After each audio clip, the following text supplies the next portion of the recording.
Okay, good morning. Happy Sabbath. Sabbath. Okay. The call to worship is sweet by and by. We're doing verses 1 and 2. Is this on? Okay. If you guys want to use your hymnals, you can. Okay. Ready?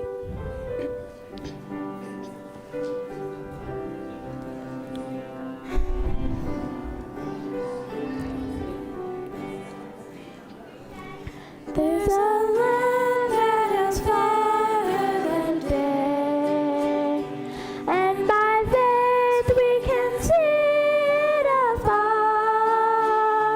The Father has rolled the way to prepare us a dwelling there.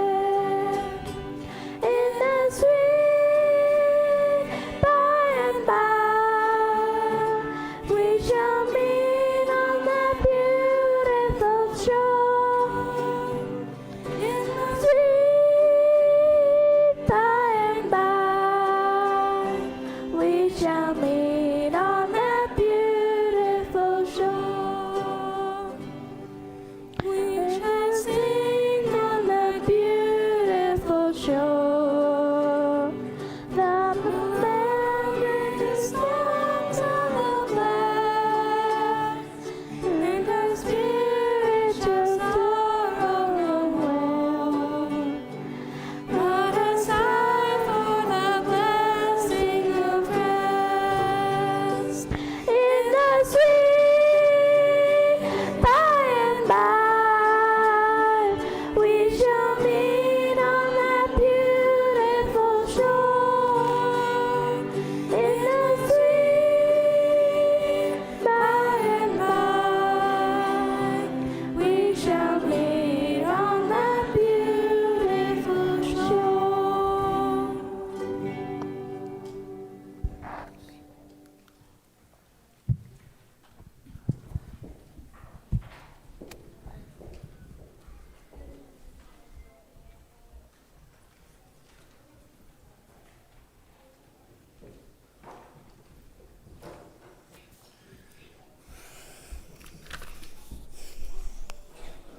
Happy Sabbath. Yes, that's awesome. That's awesome. It's like Pavlov's dog, you know. I ring my bell and you guys just say, Happy Sabbath. So, no, it's all good. Happy Sabbath, everyone. How are you this morning? I see some visitors. Welcome, welcome. Welcome to everybody to the Glacier View SDA Church. It's a pretty nice day out there today, isn't it? I didn't order it, but, you know, it'll work, so it's all good. I'm going to direct your attention to a couple little things in the bulletin. Thank you at the top of the page there in the announcements. Thank you, thank you, thank you for everybody that supported Ramona and Harley Burnett's memorial service. Their family was overwhelmed, and they wanted to extend a very heartfelt thank you. And I think that's nice when the church family that you've been part of for so many years comes out and, you know, supports on your, I guess you could say, the back end of the trip. So thank you to everybody that was there. I tried to be there, but I ended up getting stuck working in a corral, so it's all good. I don't make excuses. I just, you know, pass along facts. And so, anyway, it's all good. Now, the next two announcements that are in there, I'm going to say a quick little thing here. Ladies, I don't know if it's just ladies that need to worry about this, but it's Thanksgiving dinner at Safe Harbor Shelter time. Lorraine is going to pass a clipboard around so there, you know, you can sign up in there for whatever she needs. Next Sabbath, she'll probably give you a lot more information during the announcements time. But if you have any questions at all about that, Lorraine's number is there in the bulletin. Give her a call and she'll tell you what needs to happen. So thank you in advance. So, and last but not least, the Operation Christmas Child Shoe Boxes. And I was going to make a blurb about that as well, but fortunately for me, Cheryl has a little bit more information to give you, so I'm going to let her come up and tell you about that.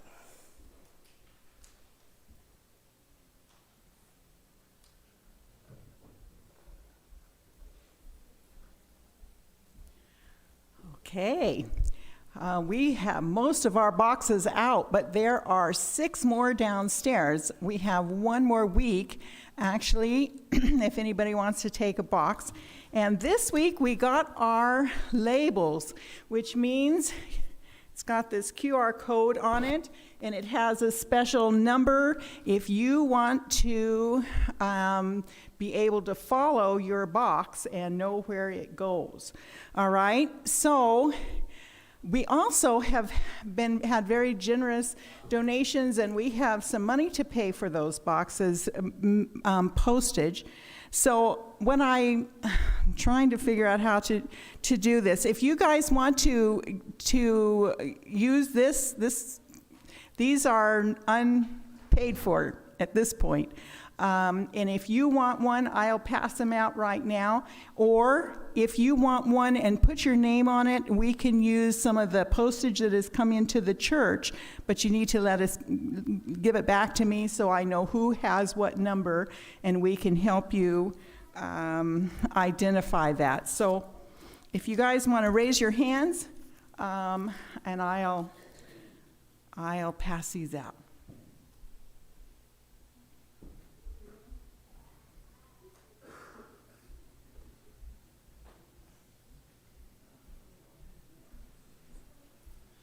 As long as you have your hands in the air, I need volunteers. No, I'm just kidding. Keep your hands in the air. Everybody's like, freaking out. It's all good. As you can tell, this is my last week up here on the podium, so I'm feeling good today. So anyway, it's all good. So, how many of you have done the Christmas shoe box? And how many of you done it in the past? Blessing, right? Yeah, it's... You know, I've been in some of those countries where neat stuff comes in and you can see the look on the faces of those children, because this is something that, you know, they don't necessarily get every day. When we were in Kosovo, a lot of the wives collected coats and hats and gloves, and they boxed them up and sent them to us over there in Kosovo, and my team took them into the local schools and handed them out. And I'll tell you what, it's, you know, you can tell, you may be standing there in uniform, but you can tell that God's... Russ is going to tell us about these boxes and this handout in the bulletin. So, Russ?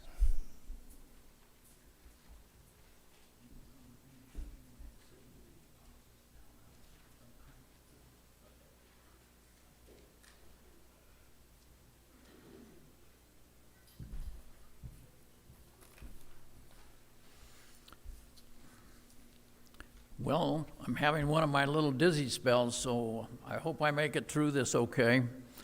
Every one of you should have received in your bulletin this thing that says Thanksgiving for the bread basket. And it's kind of a crazy thing that's going on with that, which I'll cover in a little bit. But if you look really close, you're going to find something wrong with this flyer. We didn't make the flyer, the bread basket did, okay? And anyway, it's like everything else. The community outreach has changed considerably with the COVID problem we were having. Our blood drive was great, success. We still take food to the bread basket, at Layette's to St. Luke's, and once in a while, little things for St. Luke's Extended Care. No more singing, for a while anyway yet. So let's get back to the flyer. If you look at it really close, what do you see wrong with it? Anything? You'd be if you went by the way they have it, you'd be turning it in on the 24th, which they're not open on the 24th. And I don't know how we would get them out for Thanksgiving. So,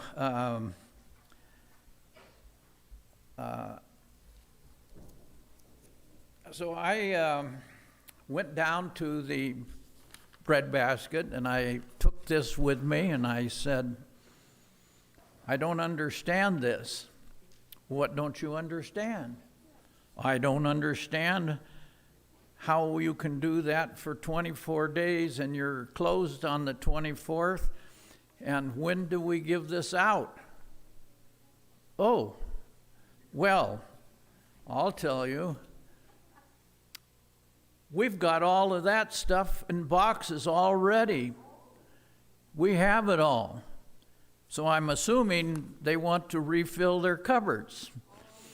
But that isn't what they are saying. But that's what we are going to try to do, okay? Let's see here. Anyway, you remember the Super Bowl? Been 2 years, we haven't been able to do it, and we're not going to be able to do it again this year, and I'll tell you why. Because the stores can't even get enough soup to keep their shelves filled. So not only do they don't want to sell it to us, they wouldn't sell it to us at a lower price, I'll guarantee you that. So I think we're going to pass it maybe one more year, and maybe next year we'll be able to do that. So here's my thought.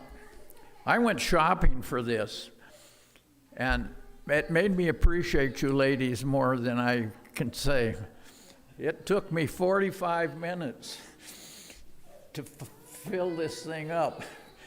Go here, go there, no, too much, too low. And anyway, I finally got that, and it come to $50.51. And you can do that if you want, and that'll help fill them in.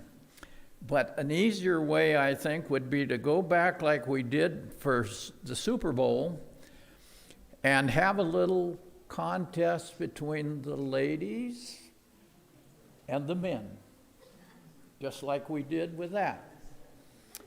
And we have captains already. They're not here today, but they're going to be here next week, so be prepared. It's Amy and Nathan, 2 real live wires. It's going to be fun.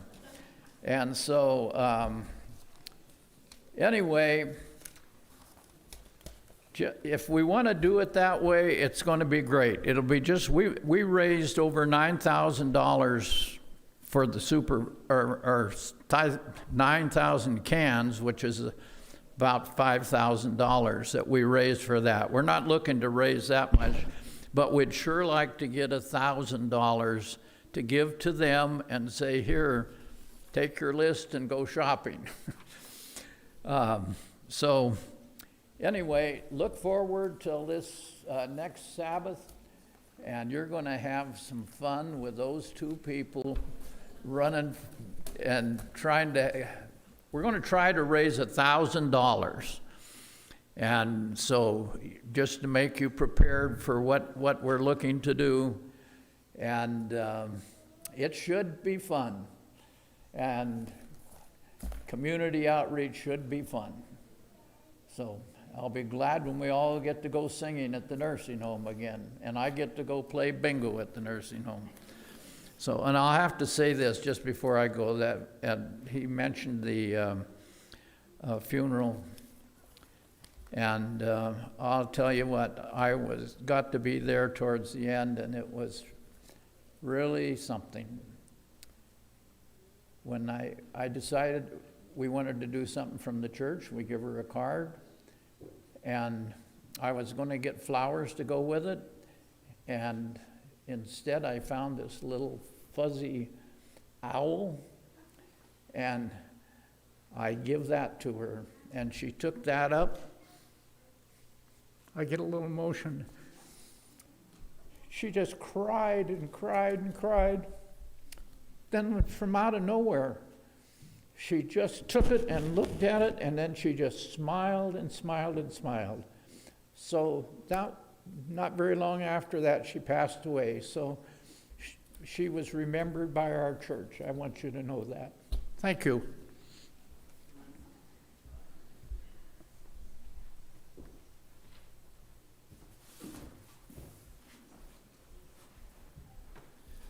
Don't take that to your car. All right. Without further ado, unless anybody else did not catch me, I think that's all the announcements. So, again, happy Sabbath.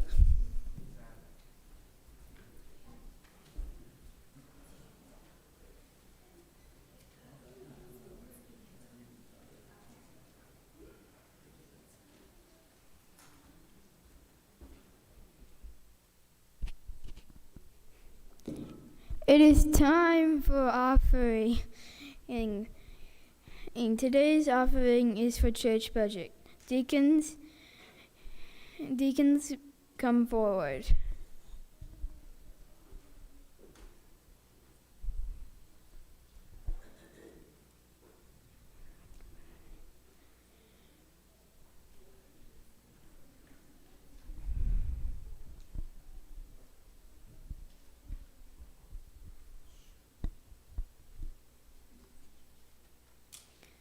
Dear Jesus, thank you for these offerings. Please help them to go to where they need to be, and help them to help as many people as possible. Dear Jesus, amen.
All right, kids, time to get your baskets.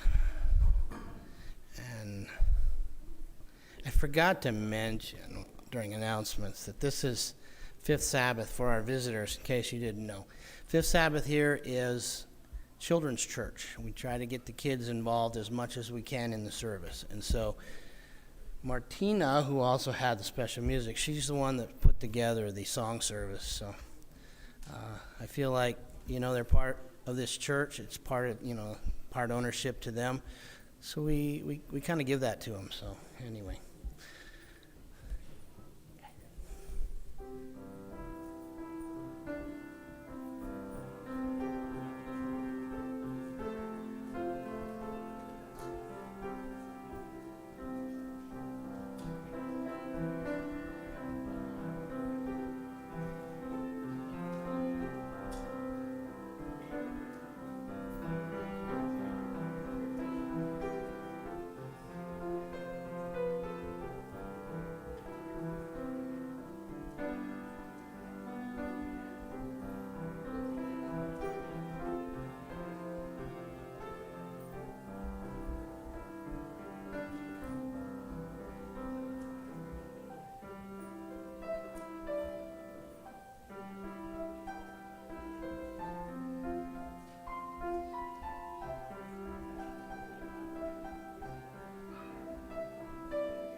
Testing, okay, good. Good morning, children. What'd you learn this week? You don't remember? You must have learned something. Okay, well, this morning, the Bible tells us that God has some great creative powers. For he created the heavens, the earth, the seas, and the springs of water. This morning, I would like to talk about a little creature that God has created. Now, this little creature lives under our trees. I didn't know it. I saw these little holes or little tunnels, but I thought they were actually ants doing it. I didn't really investigate it until Cheryl,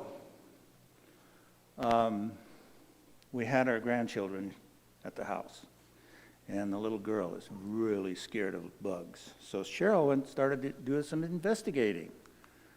And she started with this. This is a larva of caddisfly. Remember that last week? She was talking about that?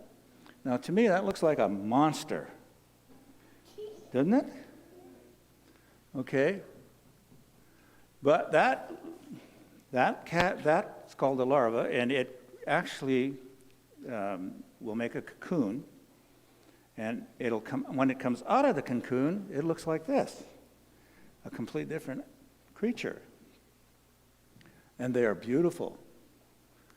Well, the little girl was deadly scared. She's very scared of bugs. So Cheryl was trying to get her to see, that they're not all bugs are dangerous, and that she could be, relax a little bit. So this morning I'm going to talk about the antlion. Who's heard of an antlion? Some people have. I did not know about an antlion until Cheryl was investigating this. Okay, so this little creature lives in the ground. Okay, under our big ponderosas, and there was those little holes. Okay. So, just like the caddisfly, it has a cycle of life. Now, there's about 2,000 species in the world. Now, there's a lot more caddisfly species, many, many more. And most of them actually live in the tropics. But there are here, too. They're in North America. And the ones in America, about 4 inches in size. So they're pretty big. But there's small ones. There's also small ones that are about 1 inch. So they look like a dragonfly, don't they? A lot like a dragonfly. And basically, they are mistaken for a dragonfly. So there is a little, the smallest one is about 1 inch. Okay? The next one's about 4 inches. He's about that big. Okay, but the largest one is 6 inches. So he's about this big. He's a big fly. So, there's what I was seeing in the ground. Now, if you'll notice that there's a lot of rocks there, but sand. So what this little ant dragon does in the larva stage is that he works backwards, and he takes the sand and he tosses it up with his head, and he keeps working in a circle till he gets to this funnel-shaped tunnel.